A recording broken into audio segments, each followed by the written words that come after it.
some of her, before she reads some of her poetry. Sarah Howe is a Hong Kong-born poet and editor. Her first book, Loop of Jade, won the T.S. Eliot Prize and the Sunday Times Young Writer of the Year Award. Her second book, Foretokens, published in 2025, is a PBS choice and shortlisted for the T.S. Eliot Prize.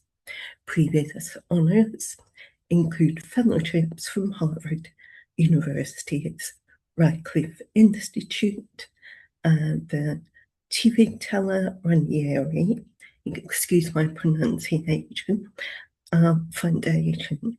She is an honorary visiting professor at the University of Liverpool and the poetry editor at Chatto Windus.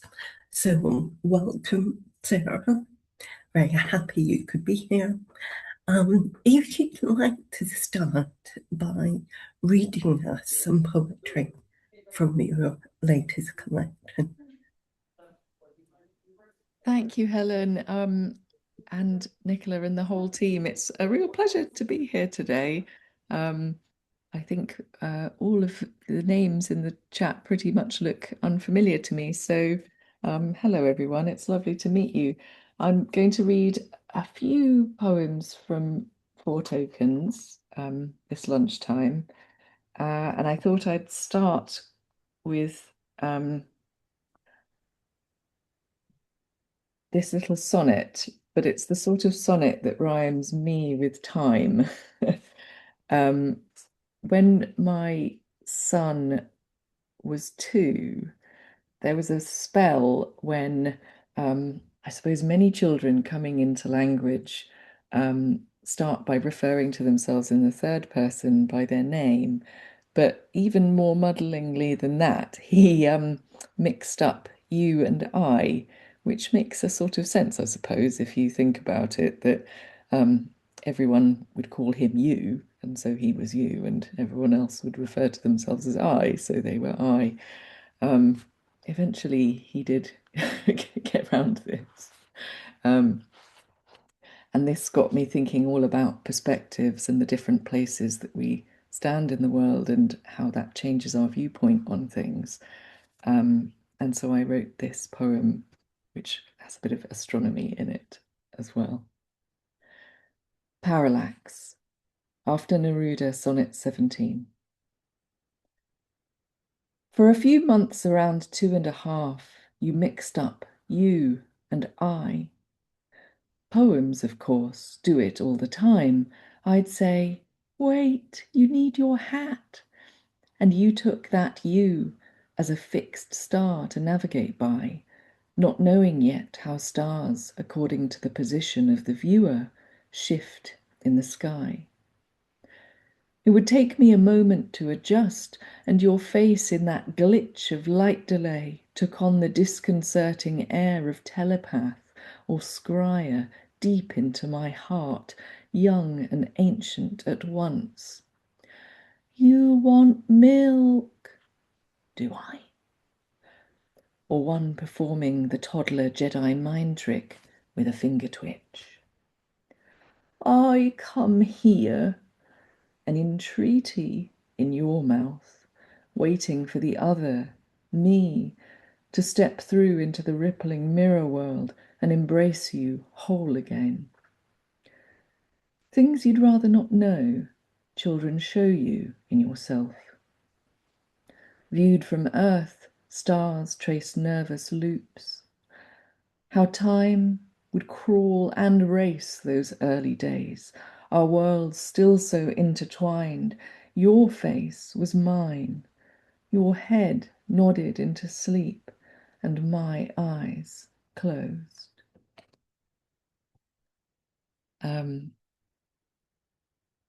So much of the, at least early part of this book, is concerned with my children's arriving in the world and their early portions of life on this planet. And in that sense, it's a sort of sequel, I suppose, to Loop of Jade, which was much preoccupied with my own childhood migration from Hong Kong and my mum's story, which I'll say a bit more about in a moment. But in this book, I also wanted to find slant perspectives on that history, including family history and migration history. Um, and one of the suites of poems I found myself writing was about Chinese porcelains, particularly the sort created for the European taste, for the export market that makes them stylistically almost a blend of Chinese and European motifs. And I think you can see why I would be interested in such objects, being mixed race and of mixed background myself. But that these objects, I found setting myself the task of writing in their voices. I got myself a dream residency at a museum called the World Museum in Liverpool, where I sort of wrote poems in the voices of 6 of these objects. But the striking thing about that museum is that when it was bombed in the Blitz, all of the provenance records of all of the objects went up in flames. So I felt like there was a sort of lost history, a gap wishing to be filled there. And that fascination probably speaks to various gaps and mysteries in my own family history too. Um, so this is one of the 6 objects I found myself writing towards, and in the voice of. And when it was first made in China, this object was a wine cup, a cup for rice wine. But you'll see that when it arrived in Europe, it was translated in a rather different way. And that included putting it in a gold mount because Europeans' early porcelain was so precious, and so difficult to transport safely. They wanted to show how valuable it was, and they couldn't think how to do that except to crust it with gold. Porcelain tea caddy painted in underglaze blue. Oh no, sorry, this is not the tea caddy. Sorry, I've just introduced and read the title of the wrong poem. This is the cup, not the tea caddy. Finely potted white glazed porcelain cup de Huawei. The English will forget who invented tea, the way you might not guess at first who made me or why. The riddle of my origins begins on a spinning wheel in Fujian and ends across 2 continents with a silversmith in Restoration London. I was made once in a kiln's stark flame, feeling the translucent glaze harden at my lip. Once cool, I was ready for the kiss of alcohol. On summer evenings between friends, I brimmed with rice wine, no less refined than my own pure moon. This white the Chinese call de Hua, but you might know as Blanc de Chine. Some twists in my provenance are lost even to me. A pope's embassy, the halls of Versailles, hands that held me up to the light in awe at my lustre, placed me in locked cabinets with seahorses, sextants, unicorns' tails. But somewhere along the way, that clod of a smith insisted on gilding the lily. I still remember the grip of those red-hot scallops clamped around my rim, the strange weight of this metal foot. Never again will I rise for a toast bright against the night's black silk. Remade in your imagination, a sugar bowl. The brittle lumps clink against my delicately tapering sides like coal into a pail. A creature of 2 worlds, but belonging to none. Tell me, is there a word for it in this new tongue? And then I'll read this poem, which I think it's a bit of a snob, the sugar bowl. Um, this, there's a lot of sequel to Loop of Jade in this book in the form of telling the next part of the story with my children, there's also a strand of it which is a prequel of sorts, sort of looking back beyond my mother to her adoptive mother, the woman who took her in as an abandoned baby in China in the 40s. It was 48, 49, actually, which was a very turbulent time in Chinese history. The communists were coming to power. Lots of people were fleeing, including over the water to Hong Kong, which is the path that my mother, as a baby, took with this stranger who adopted her. And I found myself in subsequent years puzzling over why someone would do such a thing, especially after I had my own children and realized quite how hard it is looking after babies. But I suppose one explanation might be that that woman, my adoptive mother, had herself, at least this is the story she told my mum, had herself been sold as a little girl by her family, which was a practice that happened down centuries actually in China, when people came across hard times, often in famines. Um, and so I wrote this poem, which was a specular, one of those palindrome poems whose syntax spools one way and then the next. And so this is about my adoptive grandmother. And it has these slashes in it, which I won't read, but you'll hear they sort of mark these irreconcilable alternatives where I can't be sure. No one probably can be sure what happened exactly. For Mother. What I know begins outside, within the limits of Shanghai. A girl is born, youngest of many. One day, if it helps say the bowls are empty, the girl is sold to strangers. If it helps say it sounds like a fairy tale. Did you see the look in her mother's eyes? This is what happened, happens, then, now, where money buys desire, silence.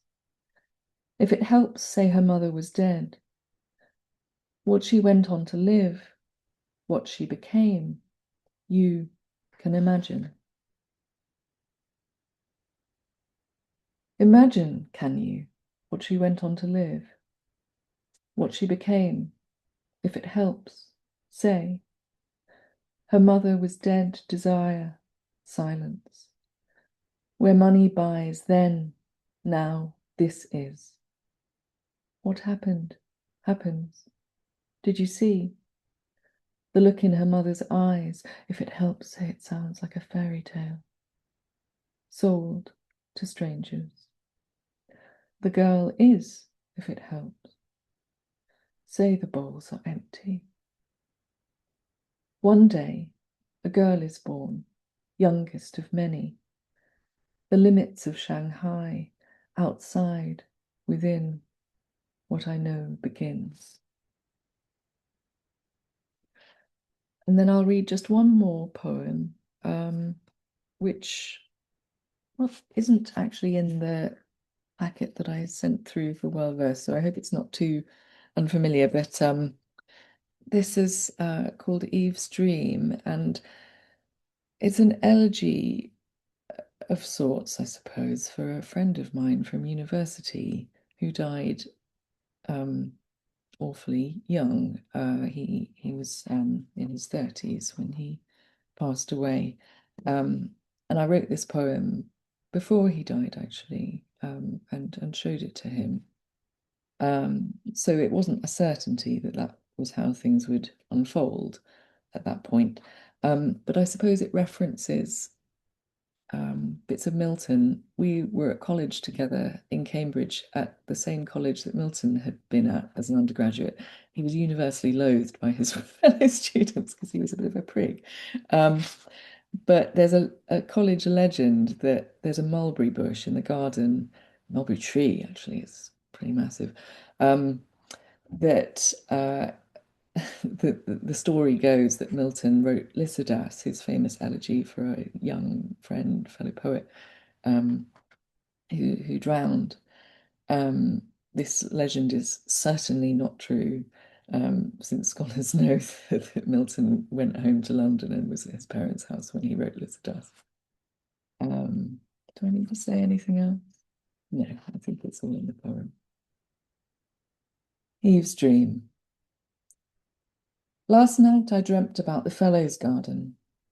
I've not been back for maybe 15 years. Chagrined, I suppose, by the whiff of privilege. We'd broken in, the way we sometimes did as undergrads, stumbling out of hall or box. God, was that really what we called them? My friend would mastermind these antics. I won't say his name. There's been an echo there. How do I fix that? Sorry, everybody. I hope that didn't blast your ears too much. I recently resolved never again to make a poem from another's pain. I can't remember if he'd pinch a key to the slender iron gate that's hidden round the eastern side, or did he somehow pick the lock? A rusty shriek, and he would cross the moonlit sill like Adam leaving paradise in reverse, brandishing a half-full bottle of red. I dreamt he led our drunken posse in a here we go round the mulberry tree. They called it Milton's mulberry, though who can really know? It's said the budding poet drifted off beneath its raft of unripe fruit, and when he woke, he wrote an elegy for a friend, a fellow student, dead too young. Or have I made it up, the bit about the nap? We all gripped hands and stumbled flushed around the spinning tree. Even at 19, I was such a square, a stickler, too anxious to derive pure joy from the rush of flouting rules. Of course the porters must have known. Did they watch our greyish ghosts cavort across the monitor in the lodge and turn away like disappointed angels? I went to visit him at home soon after I first heard the news. It had been a while. These days, he's still the same old jovial evangelical, but now I think he reads the Telegraph. I was shocked how thin he'd got, his yellowing skin. Chuckling, he asked if I would like to see his scar. I caught his little girl's expression as her daddy tinted up his T-shirt, showing off the puckered ridge, stitches fresh, an uneven slash that ran beneath his ribs. It's not just in my gut. That's the problem. Bouncing his boy from knee to knee, he winced. The toddler, oblivious to his father's pain, the way he hunched. Just then I longed to prop him up somehow, like the stakes that lift the mulberry's exhausted boughs, sprawling from its grassy burial mound. A silhouette so frail it seemed a miracle each spring, when at last it sprouted buds.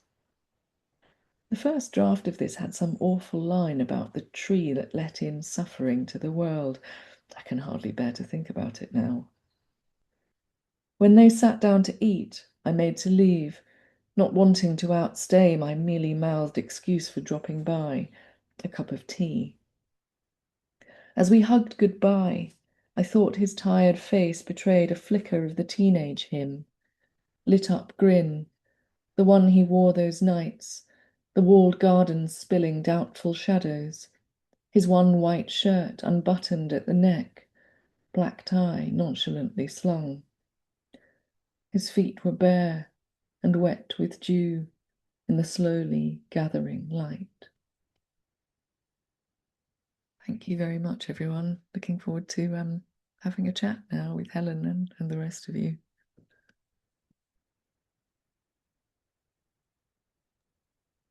Thank you, Sarah. That was lovely. Can I just say to the audience, if you have any questions for Sarah, please put them in the chat. So, Sarah, could you begin by telling us a bit more about your collection of Foretokens? Um, Absolutely, Helen. I suppose I started to introduce it in between poems, didn't I? It took 10 years to write. And I think part of that was that I was a bit fazed by the reception that my first book had met, for good and for ill. It won a big prize, and I found that rather daunting. Um, and it took me a while to just forget and feel the privacy again of needing to write poems for myself, I suppose, and that being the main reason for doing this. Um, and I think it was also partly that I needed to do a little bit more living. So I needed to feel like a new chapter of my experience had happened. Um, and it turned out that the experience of having children, maybe I just didn't deal with it very well, but I I found it was a joyous thing, but that it also almost shattered my sense of who I had been to that point. Um, and the writerly part of that was that I felt like I couldn't make poems in the same way that I had before. Everything seemed to come out dead. Uh, and it was like I had to learn how to write from scratch, like none of the experience I'd accumulated um, in the 10 years it took to write my first book seemed to be helping me anymore.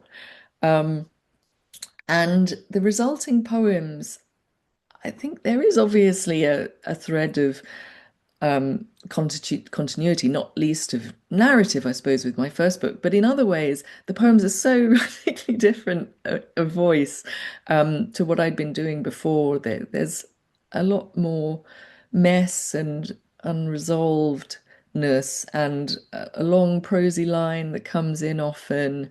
Um, and I think maybe a little bit more freedom and a sense of being less guarded in a way. Um, and I suppose so that was the side of writing about the children. Um, the the last somewhere between quarter and a third of the book picks up again this story, this mystery, I suppose, of my mother's abandonment and adoption and her adoptive mother. Um, and I almost didn't write that portion of the book. I had sort of put in train the process leading to publication without any of those poems existing, partly because I felt like I didn't want to go there. I actually didn't want to have the conversation with my mum where I told her I'd written about that subject. Um, and then it was in literally the month before the final manuscript was due that I thought, oh, it's now or never. And then these poems just started to pour out. Actually, it was a funny thing. It was like there was so much sort of backstory to explain that I kept trying to write the poem, and then another one would come out that had to explain one thing or another thing. Um, and I really had the feeling of being compelled to do this. Like I sort of wasn't consciously aware of what exactly was happening. And some internal engine was driving me to write these poems, um, which I guess shows that maybe sometimes poems, or like that sonnet says, show you things you don't want to know. And that's when some of the most important work of we can do as poets happens. Thank you. Um, I was interested in a line in Under Song 3, um, where you say that English is my father language.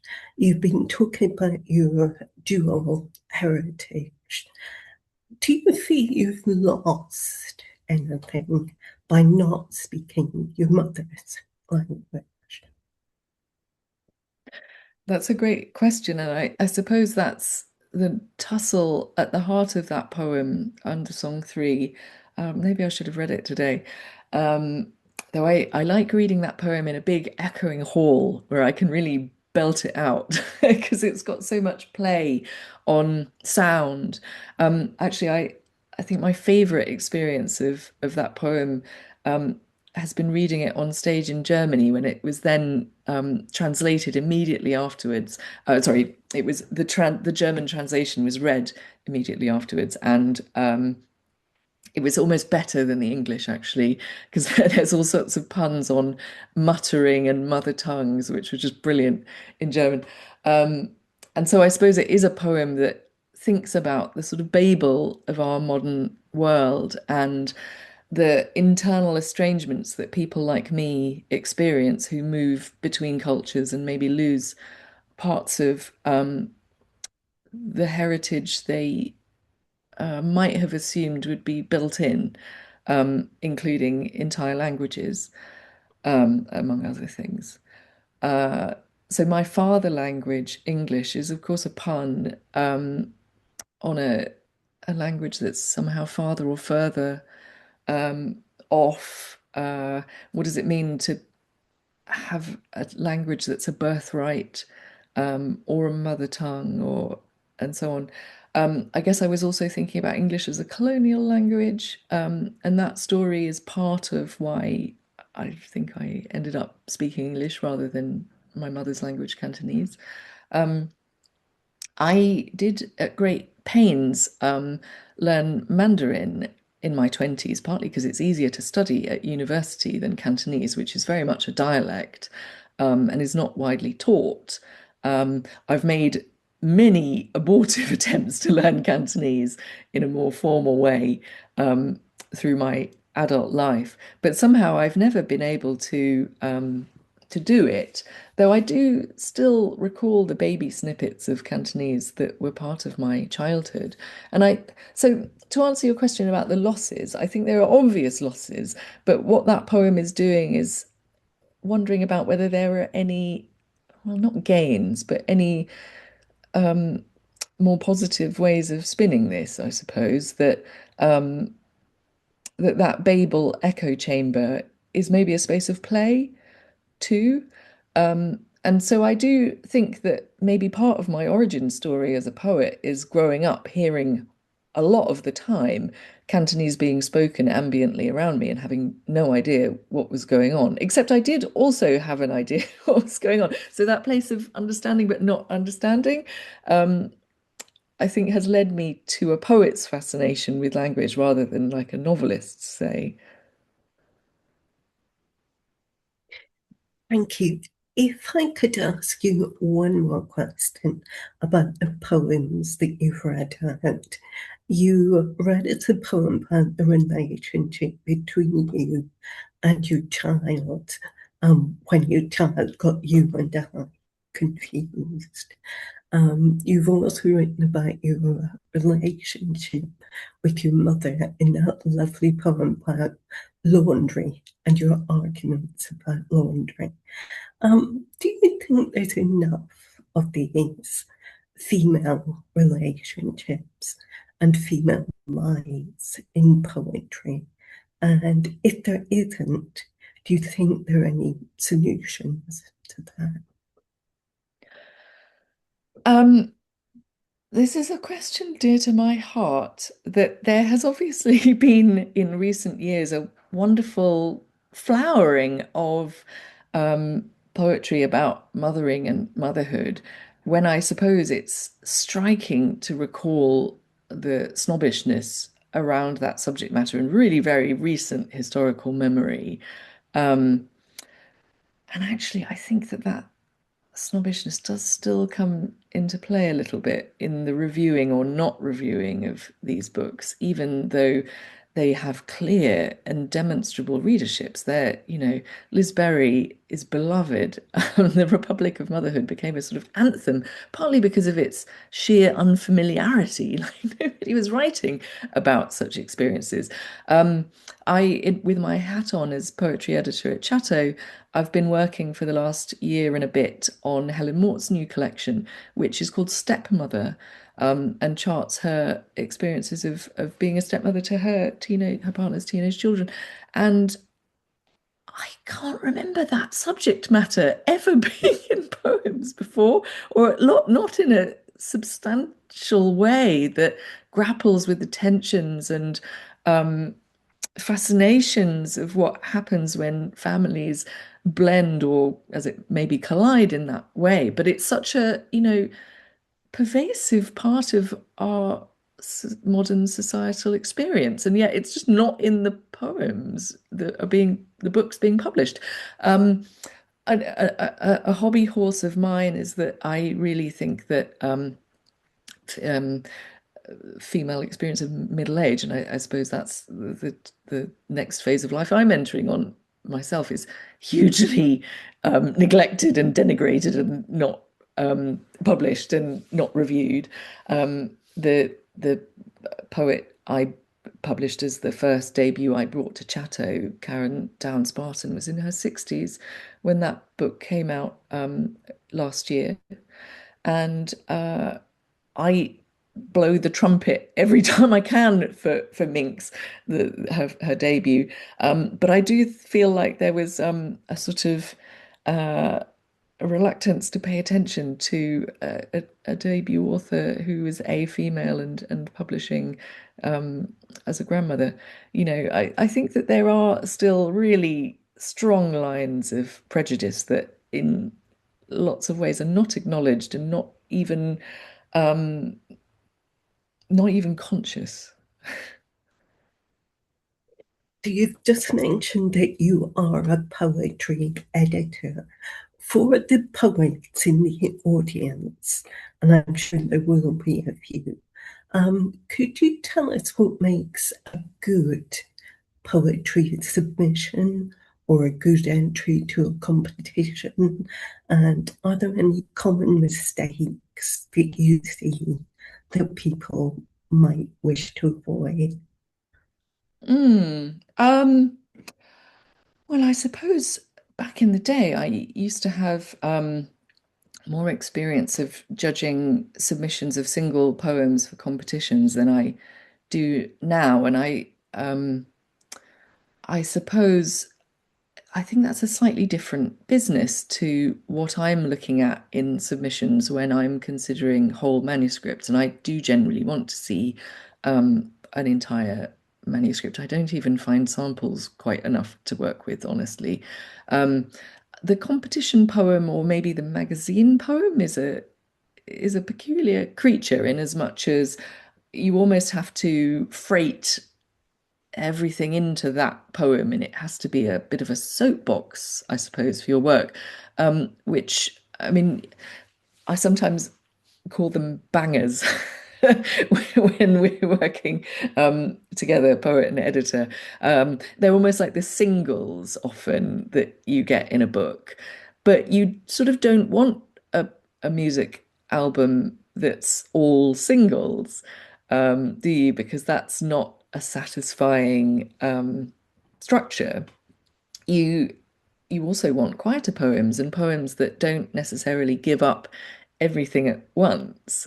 And so I think part of the world we live in now, where so much of the encounter with poetry is with the single poem, um, on social media or in magazines, um, I think that puts an extra onus on the book as a unit um, to make sense and give something more than just being a collection of poems, which is not to say that I don't still have a great fondness for the fairly miscellaneous gathering of poems. There's lots of different ways of doing this, but that you want a book to have a certain kind of integrity and a sense that it's been put together deliberately rather than it's just a snapshot of poems that were written in a period of time. And so that's part of what I'm looking for, I suppose, in the manuscripts that hit my desk, as well as just uh, being struck to the point of being blown over, really. Um, I have so few slots a year. I can bring one or at the very maximum two, but generally just one new poet to the list at Chatto a year. Um, And that means that it's sort of liberating in a way. We miss out on all sorts of great things, but it also means that I have to be totally in love with something, not least because it often takes a couple of years to get from that point to the point where it appears in the world. So it's a long journey, and actually, it's a whole career that I'll want to be working with these poets. So yeah, I'm thinking about all these things in the submissions that come to me.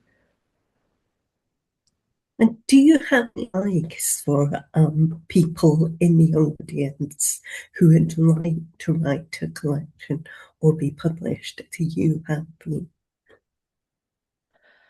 Do I have advice? Oh, I mean, there's so much good advice out there. I suppose take heart that um, the way that editors are said to be gatekeepers, that I think frames it almost the wrong way round, that it sounds like we're trying to keep everybody out. But actually, my experience of my job is that I'm constantly worried I'm missing things.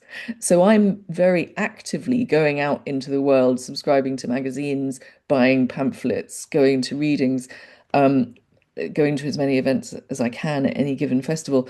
Um, I'm very actively looking for poets. So if you manage to get your poem in a magazine or win a little prize, the odds are that somebody's watching.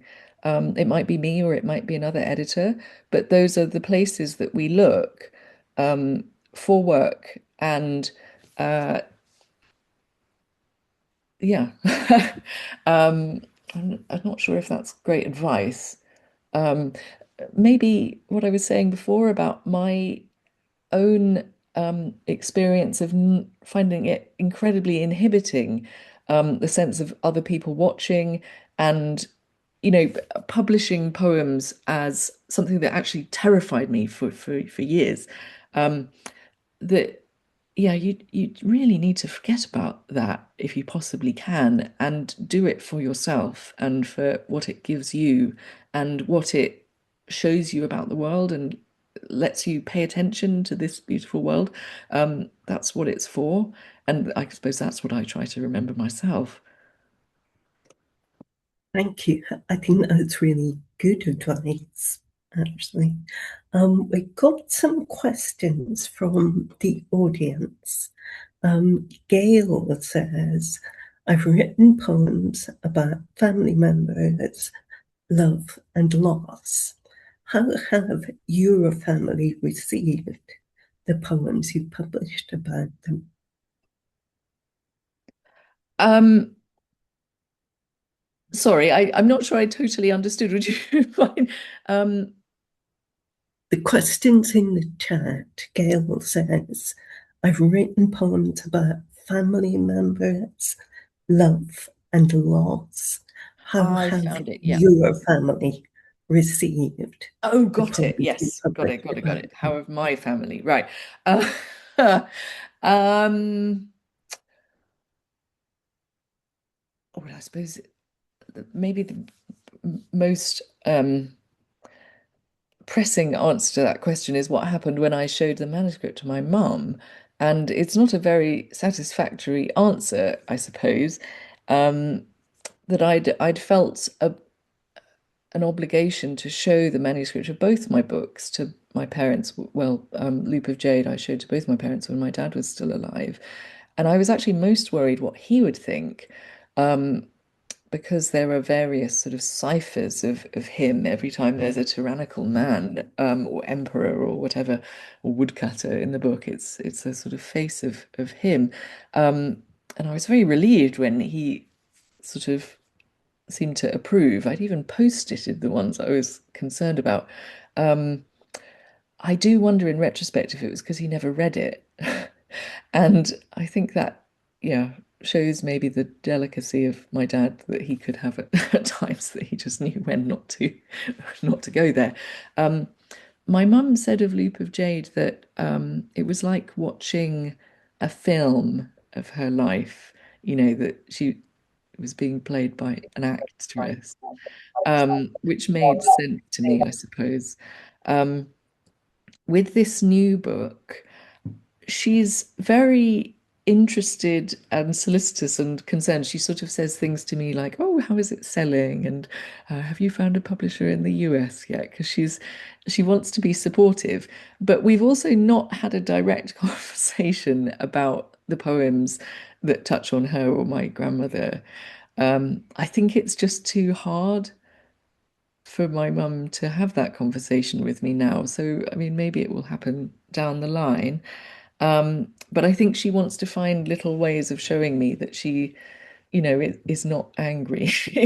On the contrary, one of the themes of the book is my mum's sort of hoarding. And part of that, I think, for people who've experienced a lot of loss or precarity in their lives, they don't want things to be lost. And I think that that is her attitude, as it is mine, about these stories, really, of our family, that I think she wants them to be archived in some form. And these books, these two books, they are like the archive of that trove of her history. Um, yeah, that's, I think, a roundabout way of answering. So lots of silences, but maybe that's true in many families. Other ways of communicating. There's another question from the audience. Louis says, I love the poems based on the porcelain objects. How did you decide which objects to write about? And how did you find a unique voice and history for each of them, given a lot of the museum records had been destroyed? Um, that's a really fun question. I got to go behind the scenes in the museum, is the answer. So in the World Museum, on day one they took me to their then existing exhibit of Chinese ceramics and porcelain, and said, "Look at this! It's so over traditional." It was a really sort of old-fashioned display that would sort of say what sort of glaze these objects had been glazed with and what region of China they had come from and the dates, the historical span. And I sort of wanted to try and find some color and life beyond those details as you might get in a traditional catalogue. And so it was very special to go behind the scenes and see the objects that curators of the past had sort of deemed not necessarily interesting enough to go on display, but that might have another kind of pull, I suppose. Um, Maybe the most interesting object that I found in that backstage area, which was just shelves and things in boxes or out on open shelves, even, what didn't make it into that sequence of poems, but is in a poem that sits just after it. And it was this 18th century soup tureen, a massive thing. It must have been, for grand lunches and dinner parties at some country estate in England. Uh, and this thing had obviously been dropped at some point in its early history, but was considered too precious to throw away. So it was repaired, but glue then wasn't strong enough to repair it without what they would do was drill holes and put in these iron staples um, to repair it. And obviously, this repair meant that curators of the past had deemed that, it was an imperfect thing. It was too broken, too damaged to be worth putting on display for museum viewers. But I thought there was so much story and fascination in these metal staples, and they reminded me of a surgical scar. So the belly of this soup tureen, for me, it reminded me of the very traumatic emergency C-section that I had when I gave birth to my son. And I don't think well, I tried to write about that experience in various ways, but couldn't find a way to in. Partly, I think, because it still, makes me have palpitations thinking about it. Um, but this soup tureen with its staples and its crack running down the middle of it um, became a way of writing about that experience. A few good questions from the audience. Caitlin says, "Hi, Sarah. Thank you for your lovely readings. My question is, do you find you write about things as you experience them and process them, or do you need space from an event or an idea to be able to write about it?" That's a great question. And I think I'm very much a poet of retrospect and looking back on things. So I suppose by the time I came to write about my children's babyhoods, say, it was often a few years later, with the exception of one poem. It's literally one poem in the book that I wrote while I was pregnant with my son, and that was a sort of live observation. But in some ways, I feel like that poem is the most remote from the experience being described. Um, the more direct and rawer poems of that phase were things that it took me a couple of years of digesting the experience to be able to muster. Um, I really admire a book by avant-garde poet Andrea Brady, Mutability. It's a few years old now, at least possibly 20 years old now, maybe 15, about her first daughter's, yeah, it must be 15 years old, for her first daughter's babyhood. And she was, at least the author's note gives the impression that she was writing the poems live, breastfeeding with one hand and writing documentary evidence with the other.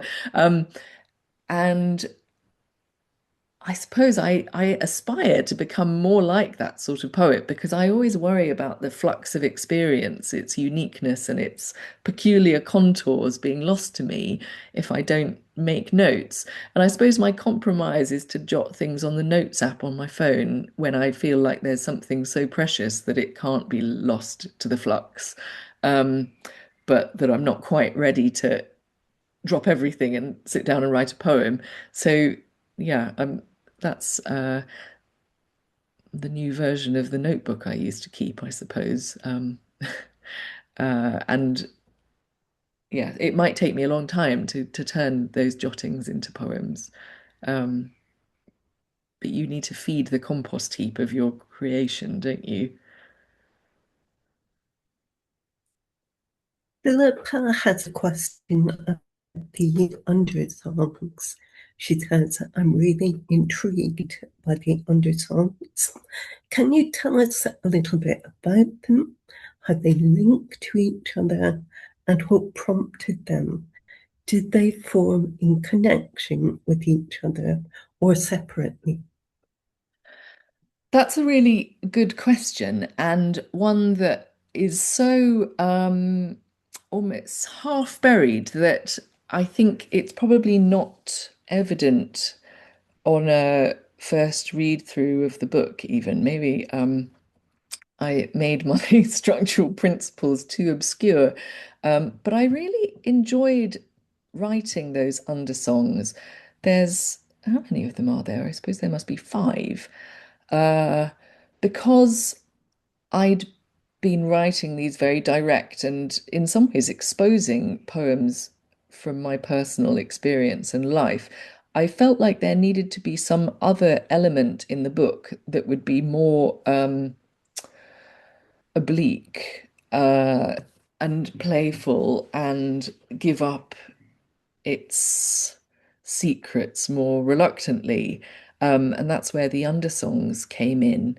The way that that I generated them was quite playful, I suppose.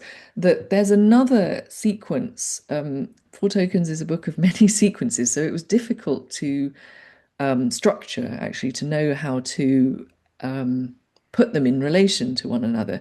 But there's another sequence of poems from quite literally written out of the base pairs of a sequence of DNA that all vertebrates share. Um, and that sequence of poems, I was worried at points risked almost becoming quite informational. This was like trying to teach, as if trying to teach readers something about DNA. Um, that sequence, I felt like it needed to be in the book because it was almost like a completely different way of understanding various events that were unfolding in other poems. So, like the elegy from my friend I read, one of those DNA poems sits straight after it, and is about the science of cancer and what happens to cells when they mutate. So I was sort of fascinated by having an elegy for a friend who died of bowel cancer next to this almost dispassionate, but both experiences are um, both ways of writing about that thing are true, but they're such different vantage points that they're almost incommensurate with one another. But anyway, this is a long way of explaining that those DNA poems, the way I generated the undersongs was that I chose a snippet, like a clause or a phrase or a word sometimes from each of them, and that became a cutting that I then grew the undersong from. So the undersongs are these like anarchic comments on the DNA poems. So I almost thought of them as, well, the metaphor is not great, but something like epigenetics or the way that genes are expressed in the world. So it's something like that. So one example would be in Undersong 3, the poem I was talking about just now, the phrase that I've clipped is unknown language, which in the DNA poem is about genetic code, and in the undersong becomes about the mother tongue I lost or never really quite had. So you see, it's that thing again of one way of looking at something and then another way of looking at something, like a sort of double take, which is another principle of the book, I think, that you often have things that you see one way and then you see them another way and they seem completely different. This question from Maya might lead on from that. She says, I'd like to ask if work has stories of trauma. As an editor, how do you approach these subjects? That is a really perceptive question that I feel like I've worked on a few books in recent times where this is a question. Um, Probably the most on the nose example would be the debut poet I was mentioning earlier, Karen Downes Barton, whose first book, Minx, is about her time in the care system. Um, and so to write those poems, she revisited the years that she, after she was taken away from her mother, that she spent in children's homes, state children's homes, and was separated from her sister, um, who was also in the same complex, but they weren't allowed to see each other. And that obviously is an extremely traumatic set of events. Um, uh, and it did take, I think, a certain amount of gentleness and respect, um, but also robustness, working with Karen on that book. Like I think the poet editor relationship, there has to obviously be rapport, but there also has to be trust in both directions. And that's something that comes with time and with experience of working with each other. And it so happened that I'd had a couple of years, well, actually 3 or 4 years of working with Karen to that point because she had been a student of mine at King's in London, a PhD student, where she'd actually been working on her second book, which was about her time as an exotic dancer in Soho because her mother, after she got her back from care, sort of trafficked her into the fringes of the sex industry when she was still 14, 15. Anyway, um, uh, so yes, I think that I look to build trust with a poet so that they know that I understand what they're trying to do with a poem, and also that I'll be honest with them when I think it's not working, either at the level of the poem or the level of the book.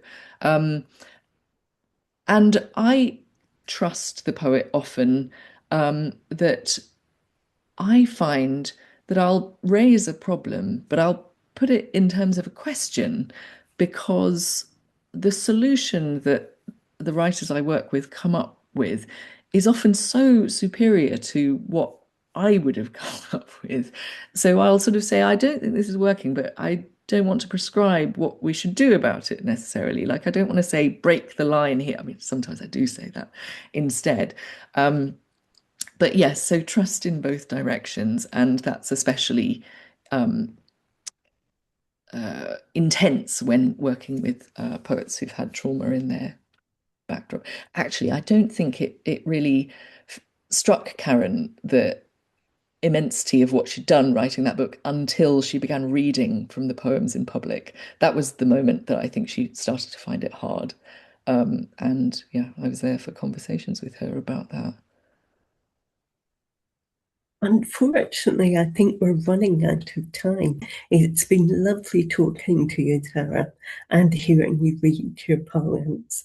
And thank you to everybody in the audience. Yeah, thanks for these great questions. That was really interesting. Thank you. Those are ones I've not really had asked before. That's really interesting for me. Lots of people are saying thank you in the chat. So thank you very much, Sarah. It's been lovely to listen to you today. Thank you, Helen. Thanks so much. And thank